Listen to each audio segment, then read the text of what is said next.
मजा आए भी तो आगे चल के मजा नहीं आता। जब बॉस का प्रेशर, काम का प्रेशर, परिवार का तनाव और काम का तनाव जब एक साथ आता है तो फिर मजा नहीं आता है। बावजूद इसके वही व्यक्ति क्या करते हैं, अपने नन्हे मुन्ने बच्चे को कहां ले जाने की कोशिश करते हैं? कहां पे? नौकरी। मैं ये नहीं बोलता कि नौकरी खराब है, दुनिया का कोई काम बुरा नहीं है, कोई काम खराब नहीं है, लेकिन मैं एक सवाल आपसे पूछना चाहता हूँ जिसका कि बहुत ही ईमानदार जवाब आपसे मुझे चाहिए कि किसी रास्ते पे चलते हुए आपके पांव में कांटे चुभे तो क्या उस रास्ते पे आप अपने बच्चे को भेजेंगे? नहीं। किसी रास्ते पे चलते हुए आपका पांव जले तो क्या आप उसी रास्ते पे अपने बच्चे को भेजेंगे? किसी रास्ते पे चलते हुए आपको खूब सारा खतरा उठाना पड़े, क्या उसी रास्ते पे अपने बच्चे को भेजेंगे? या किसी रास्ते पे आपको मायूसी ही मायूसी हाथ लगे, क्या उस रास्ते पे अपने बच्चे को आप भेजना पसंद करेंगे? लेकिन हो क्या रहा है? मैं आपसे बस एक ही सवाल पूछ रहा हूँ कि हो क्या रहा है? वही हो रहा है। और ये क्यों हो रहा है? क्योंकि हमारे पास कोई ऑप्शन नहीं। और मजे की बात ये देखिए कि जब ऑप्शन नहीं है जब तो बात ठीक है, जब ऑप्शन मिल जाती है तो हम समझने को तैयार नहीं।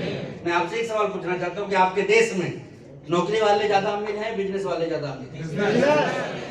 फिर से बोलिएगा, नौकरी वाले ज्यादा अमीर या बिजनेस वाले? एक बार और पूछूंगा और होशो हवास में जवाब दीजिएगा कि आपके देश में नौकरी वाले ज्यादा अमीर हैं या बिजनेस वाले ज्यादा अमीर हैं? तो आप अपने बच्चे को अमीर बनाना चाहते हैं या गरीब बनाना चाहते हैं? तो उस तरफ उनका ध्यान क्यों नहीं ले जाते? डर लगता है? बच्चे पे भरोसा नहीं है या सिस्टम पे भरोसा नहीं? तो मेरे हिसाब से ये तीनों ही चीजें लागू होती है कि डर भी लगता है, बच्चे पे भी भरोसा नहीं है और सिस्टम पे भी भरोसा नहीं। और इसीलिए मैं आपको बता देना चाहता हूँ कि इन्हीं सारी चीजों की वजह से एक ऐसी इंडस्ट्री की उत्पत्ति हुई जहां की रिस्क फैक्टर क्या रहा? जीरो। क्या रहा? जीरो। आप बताइए किस इंडस्ट्री में एक व्यक्ति के कितने करोड़ लगते हैं? इस व्यापार को एस्टेब्लिश करने में आपके कितने लाख लगते हैं? कुछ भी नहीं। चलिए दूसरी चीज मैं आपसे पूछूंगा, आपके बच्चे की क्वालिफिकेशन कितनी होनी चाहिए? या आपकी कितनी होनी चाहिए? कितनी होनी चाहिए? कुछ भी नहीं। रिस्क फैक्टर क्या है? जीरो। क्वालिफिकेशन? जीरो। और संभावनाएं अपार है। ऐसा ही व्यापार है ये आरसीएम बिजनेस, जिसमें अपार संभावना।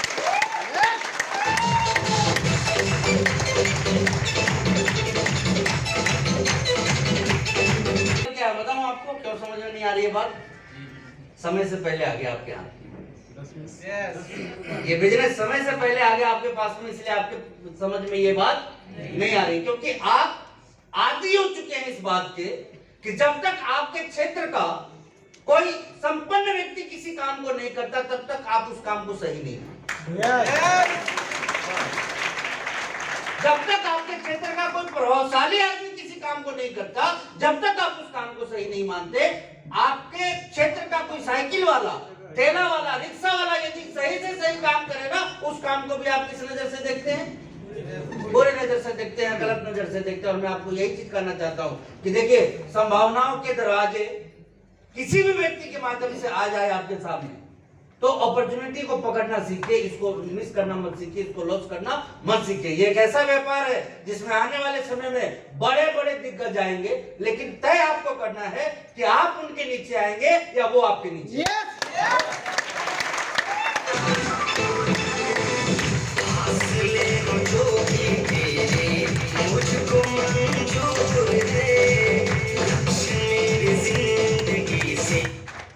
मुझे याद है कि 2002 में इस बिजनेस की जब मैंने शुरुआत की थी, घर घर जाता था, दरवाजे दरवाजे जाता था, कोई ऐसा जानकार नहीं था जिसको कांटेक्ट नहीं किया था या मिला नहीं था या फिर प्लान नहीं दिखाया था। मालूम क्या होता था मेरे साथ में? समझाने में जाता था और लोग मुझे समझाते थे, बताने में जाता था कि आरसीएम कैसे चलता है और वो मुझे समझाते थे कि कैसे नहीं चलेगा।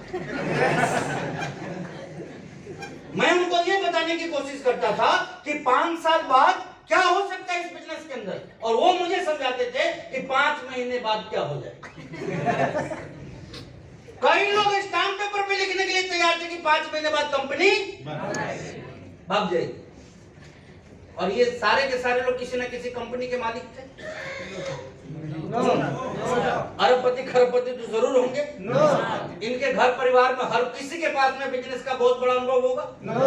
कौन थे ये लोग? बस चंपल। देखिए मैं ये नहीं बोलूंगा कि रोड छाप, लेकिन मैं इतना जरूर बोलूंगा कि इनके पास में इस तरह की इंडस्ट्री का कोई बहुत बड़ा अनुभव नहीं था। ऐसे ही लोगों के सजेशन आते थे मेरे पास में। दूसरों की छोड़िए, घर के बहुत सारे लोगों ने मुझे रोकने की कोशिश करी, लेकिन मैं नहीं रुका। इसके पीछे एक ही वजह था दोस्तों, कि मेरे इस बिजनेस में आने के पीछे एक नहीं कई कारण थे। पहला कारण तो ये था कि मैंने इसके प्लान को समझा था, और जब एक व्यक्ति इसके प्लान को समझता है, कंसेप्ट को समझता है, तो फिर सारा का सारा पिक्चर उसका तैयार हो जाता है। और यही चीज मैं आपसे भी बोलना चाहता हूं कि आप इसके सिस्टम को समझिए कि ये बिजनेस काम कैसे करता है। और जब आप इस चीज को समझ लेंगे ना, तो आपको समझ में आएगा कि कैसे एक व्यक्ति बाहरी दुनिया में 500 कमाने के लिए भी जद्दोजहद कर रहा है, और वही व्यक्ति यहाँ 500 करोड़ कमा सकता है। ये बात